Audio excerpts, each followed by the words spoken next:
A spectacular good afternoon to all. I am Varshita, studying 8th standard at COE, GV. Friends, what do you observe in the slide?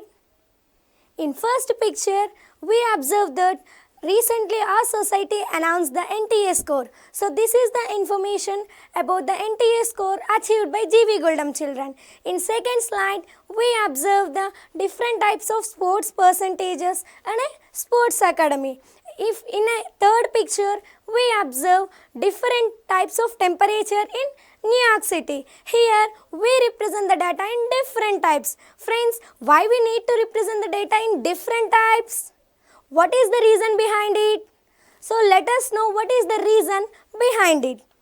I recorded the marks of 24 children in my class in Mathematics Summative Assessment 1. So whether the recorded data is organized properly or not?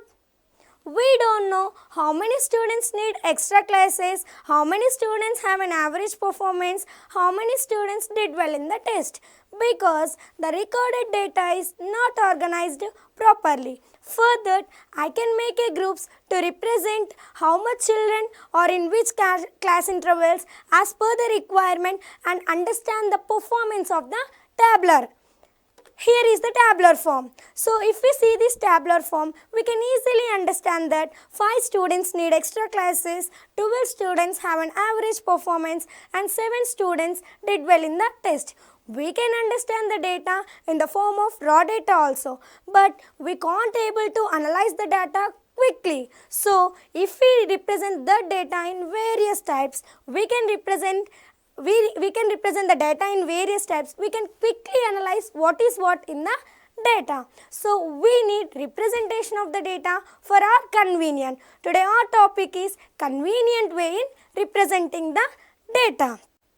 Let us see what are our objectives. To identify which representation is convenient to which type of data, various types of representation of data used in daily life situations. Firstly, let us know what is data. Before going to know about data, I want to tell a story. There was a man who lives in a rented house. He wanted to buy a beautiful furnitured house which he doesn't have enough money. Meanwhile, he works hard and saves some amount of money. After having been saved some money, consults a middleman who sells the houses. The middleman shows the information about the houses. Ramu has seen all this information which was collected by middleman. This way of collecting information is called data. First, let us know what is data. Information available in numerical form, verbal form or graphical form that helps in taking decisions or drawing conclusions is called data. For example, I calculate the population of our country for every 10 years. Then I can make a conclusion on how much of population increasing per every 10 years and what precautionary measures had to take to control the population. The data population can help us in estimating the population increase or rise in population and what controlling measures immediately taken as a cross. Friends, do you know how many types of data are there? There are 2 types of data. First one is primary data.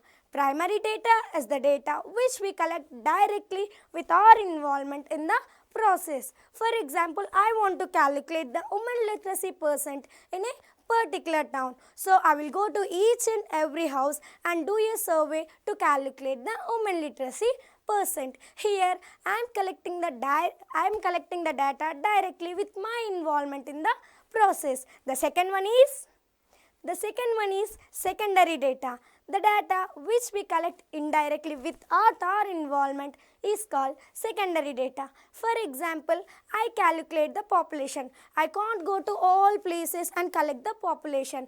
I calculate the population from government departments and from Google website. Here I am indirectly collecting the data. This is called secondary data. Do you know what is the representation of the data? Let us see what is the representation of the data. Representation of the data refers to organization into tables, charts or graphs so that logical and statistical conclusions can be derived from the collected measurements.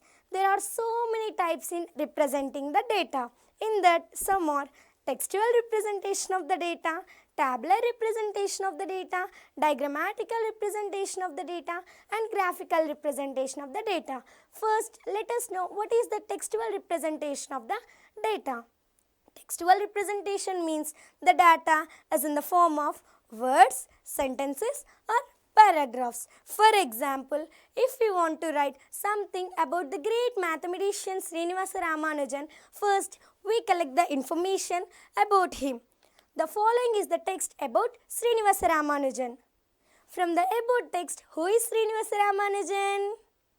He was a great mathematician. What are his contributions?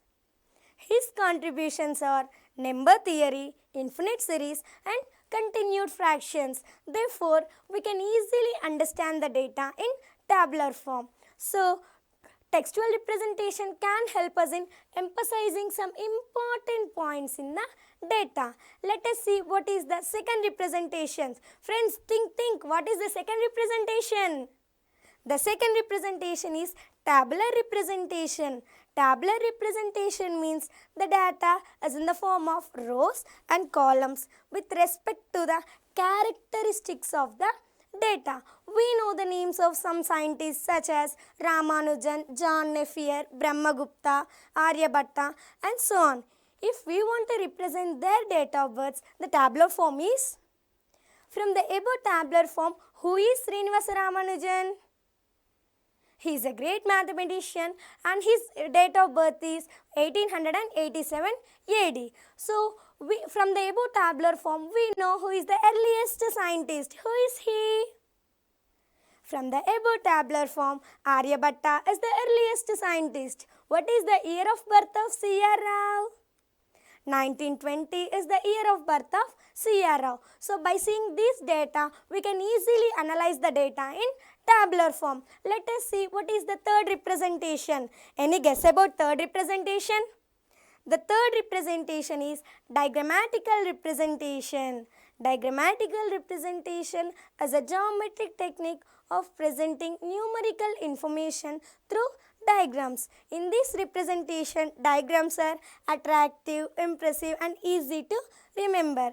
This diagrammatical representation is shown in pictographs. Let us see what is pictograph and how to represent a given information in pictographs.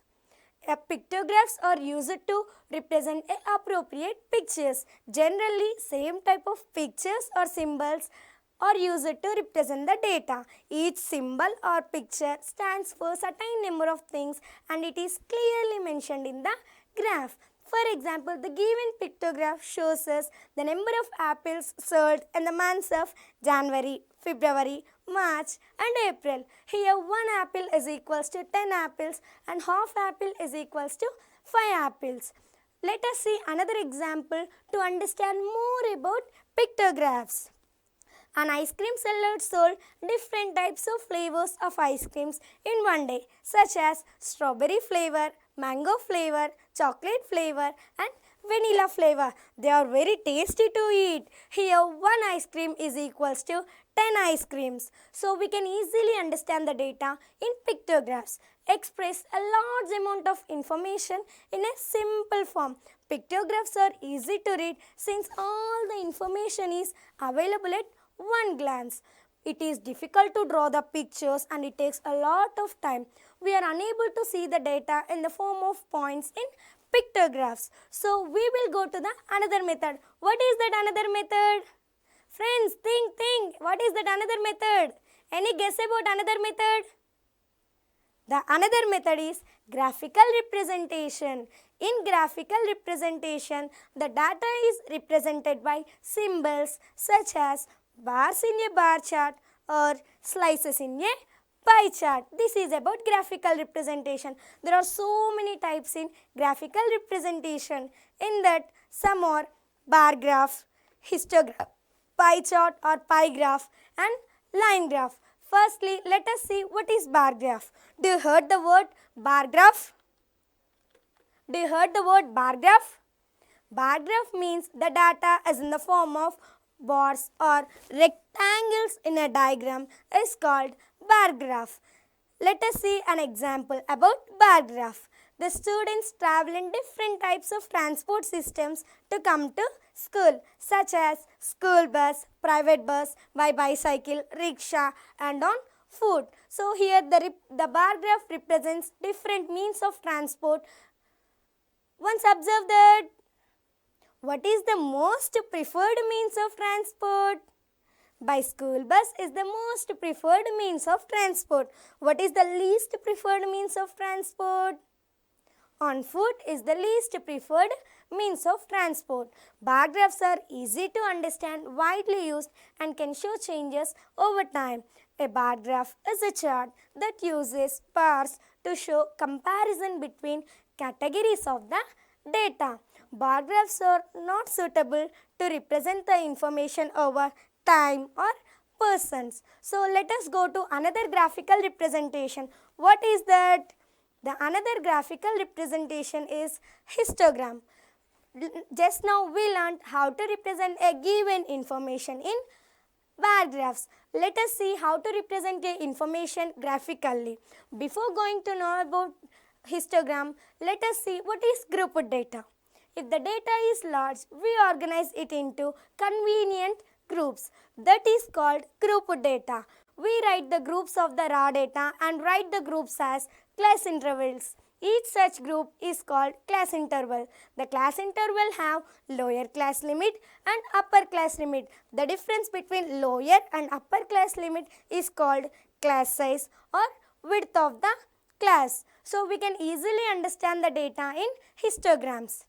Let us see an example about histogram to understand more about that. The marks scored by 8th class students in math subject out of 80 marks. Once observe the histogram. Here the histogram shows the marks of math subject. Friends, observe that. Highest number of students are in which class interval? Highest number of students are in the class interval of 40 to 50. How many students got marks below 40? So, if we want to solve this, we must add 10 plus 16, 26. 26 plus 20, 46. 46 plus 20, 66. So, 66 students got marks below 40. In mathematical terminology, we call it as cumulative frequency. I think you are clear about histograms. Let us go to another graphical representation. What is that another graphical representation? The another graphical representation is pie chart. A pie chart or circular graph is a circle which uses circle which is divided into several sectors or slices. The circle represents the given data and the sector represents the proportion of the components total. Let us see an example about pie chart. The diet should be followed by every person per day is fruits and vegetables 40%, fibers and carbohydrates 25%, proteins 25% and fats 10%. These are the balanced diet. Observe the pie chart. I would like to ask some questions. Friends, observe the pie chart. From the above pie chart, how much percentage of proteins are required?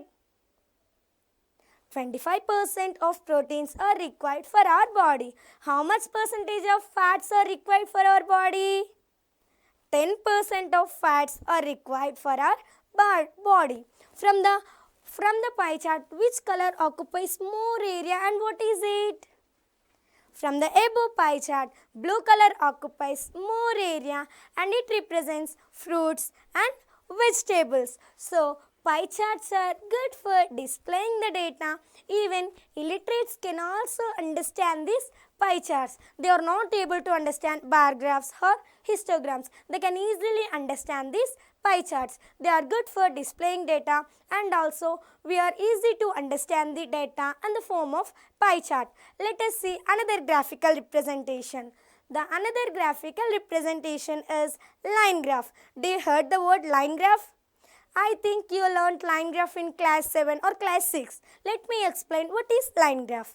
Line graph means the data which uses points connected by lines to show the categories of the data.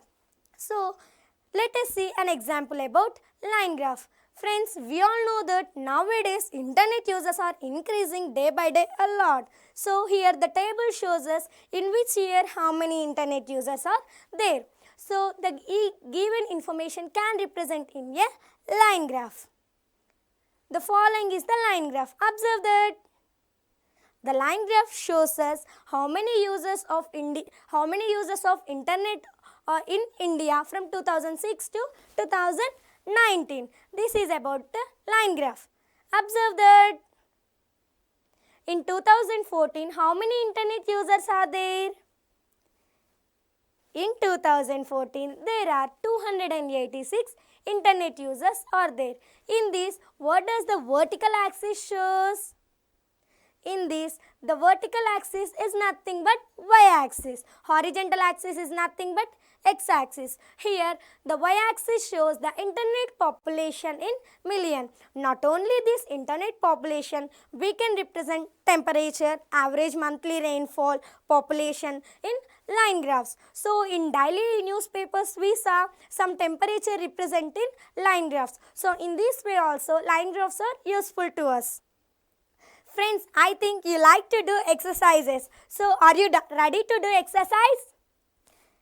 I asked my friends to talk about their career options. Some children wanted to become doctor, some wanted to become scientist, some wanted to become politicians. So, this information can represent in a bar graph.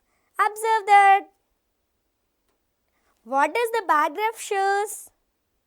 This bar graph shows us what are the career options of the children. How many children wanted to become doctor? 20 children wanted to become doctor. What is the most preferred career? Teacher is the most preferred career. What is the least preferred career? Politician is the least preferred career. So, if we want to represent this, bar graph is suitable and we can easily understand the data. In this bar graph, we see how many students like students like doctor, how many students like scientist. Like that, we see career options. So, let us do another exercise to understand more about data. Are you ready? What is this? It just looks like a big round. What is it, friends? Yeah, it is a pie chart. What does it depict? It depicts the dream destinations of the children. Which countries were chosen as dream destinations? England, Australia, France, USA and South Africa were chosen as dream destinations. So, what is the most preferred dream destination? USA is the most preferred dream destination. What is the least preferred dream destination?